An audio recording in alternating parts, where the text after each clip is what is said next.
Assalamualaikum warahmatullahi wabarakatuh. Alhamdulillah kita bisa berjumpa kembali pada perkuliahan kali ini secara daring atau e-learning pada mata kuliah Hukum Persaingan Usaha. Seperti yang pernah saya sampaikan pada perkuliahan sebelumnya, bahwa kuliah hari ini kita akan bahas substansi atau isi dari Undang-Undang Nomor 5 Tahun 1999, di mana salah satu substansi atau isi dari undang-undang tersebut adalah perjanjian yang dilarang dalam Undang-Undang Nomor 5 tahun 1999.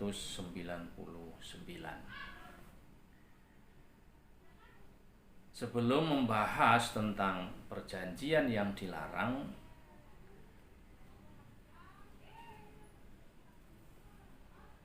akan saya sampaikan dulu pengertian perjanjian secara umum yang sudah lama dikenal oleh masyarakat, di mana perjanjian tersebut juga telah diberikan definisi ataupun pengertian oleh ahli hukum di Indonesia.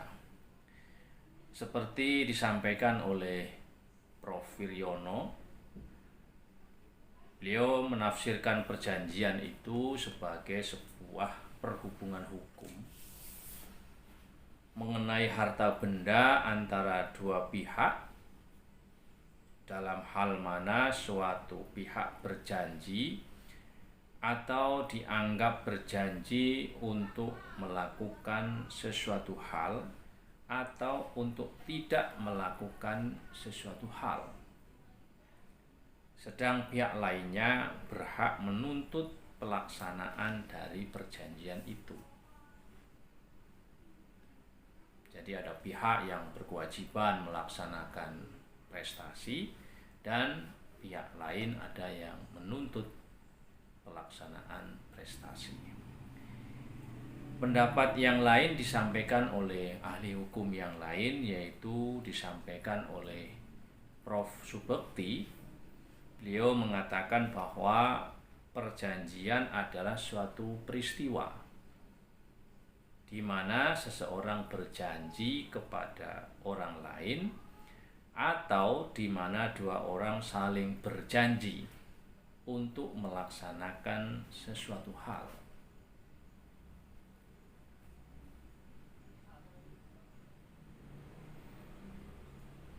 Jadi kalau Prof. Wiryono itu dalam memberikan tafsir tentang perjanjian,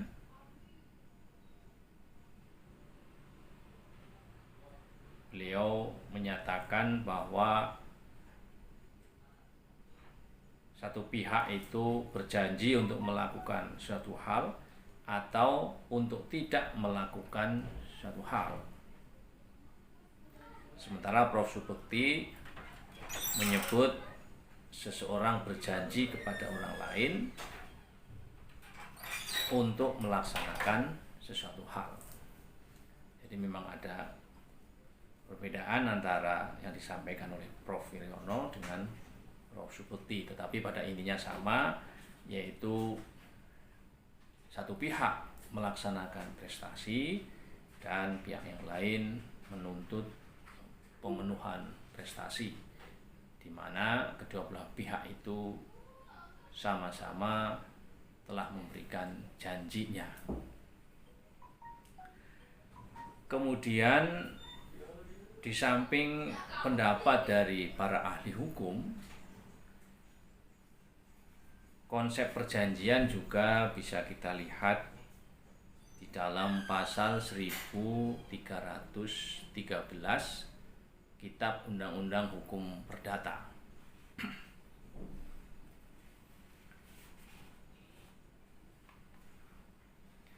Yang dari konsep secara yuridis ini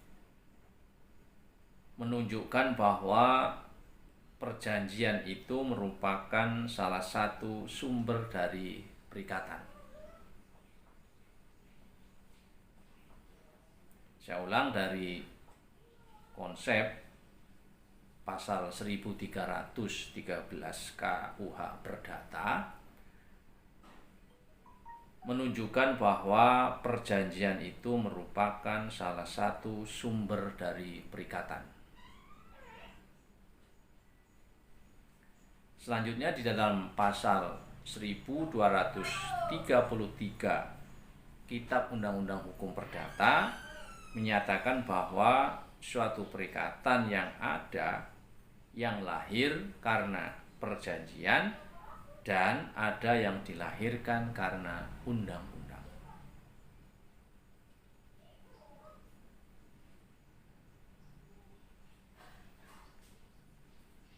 Selanjutnya berkaitan dengan hal ini, maka dapat saya sampaikan suatu prestasi dalam suatu perikatan sepanjang menurut pasal 1234 KUH Perdata dapat berupa 3 macam. Pertama yaitu kewajiban untuk memberikan sesuatu. Yang kedua kewajiban untuk berbuat sesuatu. Dan ketiga kewajiban untuk tidak berbuat sesuatu. Nah, 3 hal inilah yang merupakan unsur yang diatur di dalam pasal 1234 KUH Perdata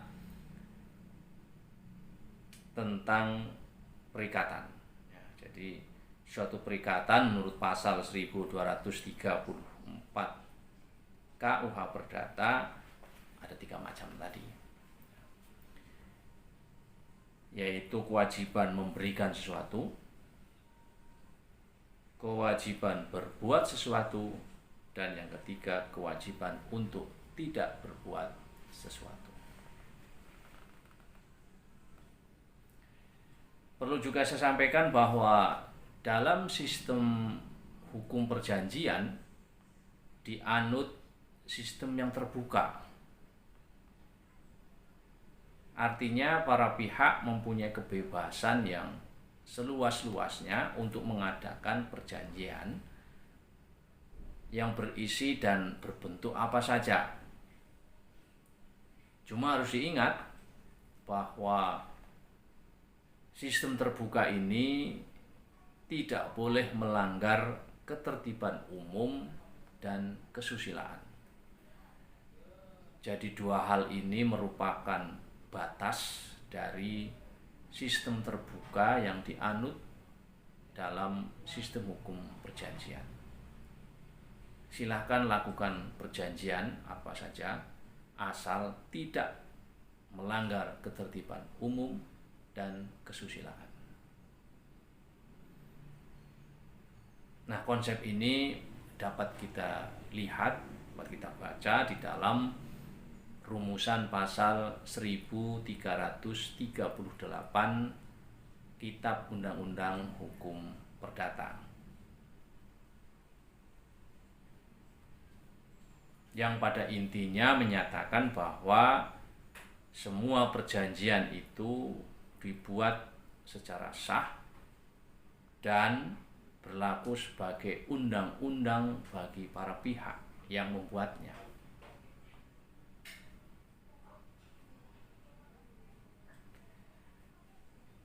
Di samping itu juga untuk mempersegar kembali ingatan kita, mengingat kembali ingatan kita, di samping ketentuan pasal 1338 perlu juga saya sampaikan syarat sahnya suatu perjanjian sebagaimana diatur di dalam pasal 1320 Kitab Undang-Undang Hukum Perdata atau KUH Perdata. Yang pertama, syaratnya adalah sepakat bagi mereka yang mengikatkan diri, sepakat dari para pihak. Kalau tidak ada sepakat, susah juga bagaimana suatu perjanjian akan dibangun kalau tidak ada kesepakatan. Syarat yang kedua yaitu cakap untuk membuat suatu perjanjian. Syarat yang ketiga, suatu hal tertentu. Dan syarat yang keempat adalah satu sebab atau kausa yang halal. Nah, ini prinsip-prinsip perjanjian secara umum yang sudah kita ketahui bersama. Dalam hal ini akan kita perluas perjanjian ini dalam hukum persaingan usaha terkait dengan perjanjian-perjanjian yang dilarang oleh Undang-Undang Nomor 5 Tahun 1999.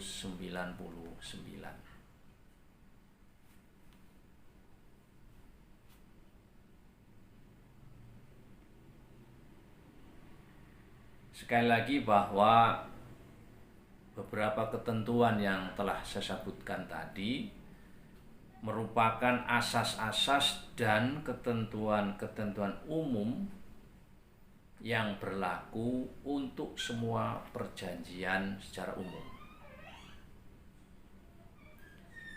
Di samping ketentuan umum tadi, ada ketentuan yang secara khusus yang diatur secara khusus di dalam sebuah undang-undang. Yang saya maksud adalah Undang-Undang Nomor 5 Tahun 1999.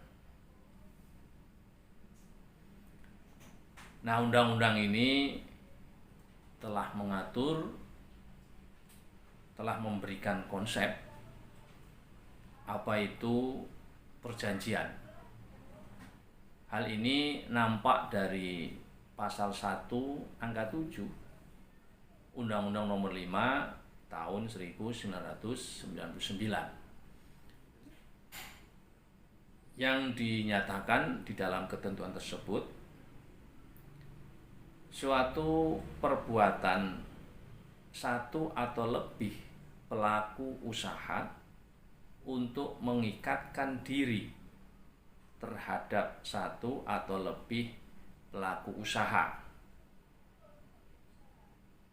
Saya ulang, suatu perbuatan satu atau lebih pelaku usaha untuk mengikatkan diri terhadap satu atau lebih pelaku usaha lain dengan nama apapun, baik tertulis maupun tidak tertulis.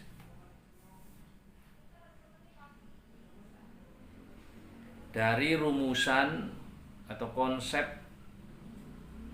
pasal 1 ini, maka perjanjian yang dikenal dalam hukum persaingan usaha dapat berbentuk tertulis atau tidak tertulis. Keduanya merupakan bentuk perjanjian yang diakui dan sebagai alat bukti dalam kasus persaingan usaha.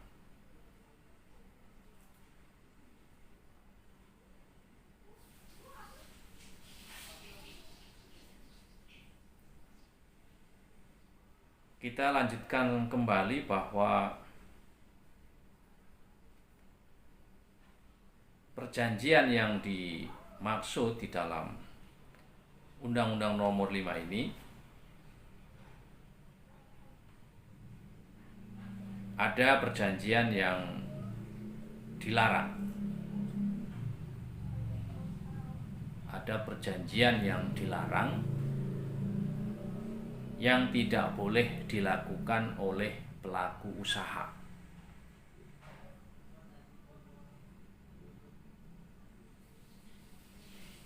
Yang pertama ada perjanjian oligopoli. Kemudian penetapan harga. Nah, di dalam perjanjian yang mengatur tentang penetapan harga ini, kita bisa simak bersama di dalam pasal 5 Undang-Undang Nomor 5 Tahun 1999. Ya, jadi perjanjian berkaitan dengan penetapan harga itu ada 4 ya. Ada 4. Yang pertama penetapan harga, tadi saya sebutkan di pasal 5 Undang-Undang Nomor 5 Tahun 1999. Kemudian yang kedua ada diskriminasi harga. Ini diatur di dalam pasal 6 Undang-Undang Nomor 5 Tahun 1999. Yang ketiga, jual rugi. Diatur di dalam pasal 7 Undang-Undang Nomor 5 Tahun 1999. Yang keempat, yang termasuk kategori penetapan harga, yaitu pengaturan harga jual kembali, diatur dalam pasal 8 Undang-Undang Nomor 5 Tahun 1999. Perjanjian yang dilarang yang nomor 3 tadi setelah penetapan harga, yaitu pembagian wilayah. Pembagian wilayah ini diatur di dalam pasal 9 Undang-Undang Nomor 5 Tahun 1999.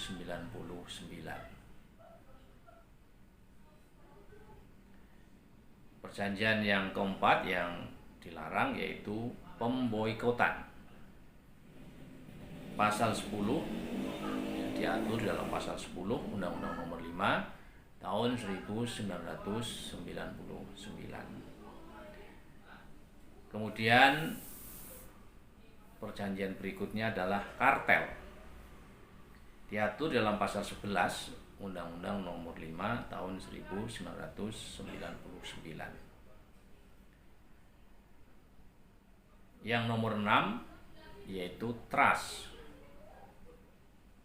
Diatur dalam pasal 12 Undang-Undang Nomor 5 Tahun 1999. Yang nomor 7 oligopsoni.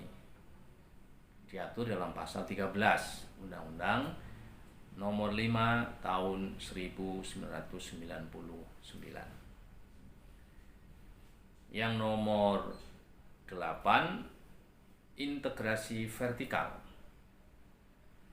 Pasal 14 Undang-Undang Nomor 5 Tahun 1999. Yang nomor 9 perjanjian tertutup.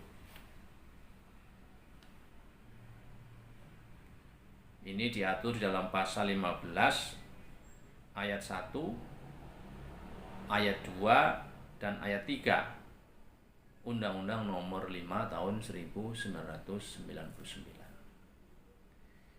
Yang nomor 10 perjanjian dengan pihak luar negeri. Nah, ke-10 perjanjian yang dilarang inilah yang substansinya sudah diatur di dalam Undang-Undang Nomor 5 Tahun 1999 yang merupakan pengaturan secara khusus di dalam undang-undang tersendiri. Kalau di Kitab Undang-Undang Hukum Perdata itu perjanjian secara umum yang sudah kita sama-sama pelajari. Untuk menjelaskan perjanjian yang dilarang ini, insya Allah kita akan lanjut di perkuliahan selanjutnya. Kuliah kali ini kita akhiri sampai di sini dulu. Mohon maaf atas hal-hal yang kurang berkenan. Mohon maaf atas hal-hal yang menyebabkan perkuliahan kita kali ini. Mohon maaf ada hal-hal yang salah dalam perkuliahan kali ini. Terima kasih atas kehadirannya, atas waktu yang disempatkan oleh saudara-saudara mahasiswa untuk mengikuti perkuliahan secara daring ini. Terima kasih. Assalamualaikum warahmatullahi wabarakatuh.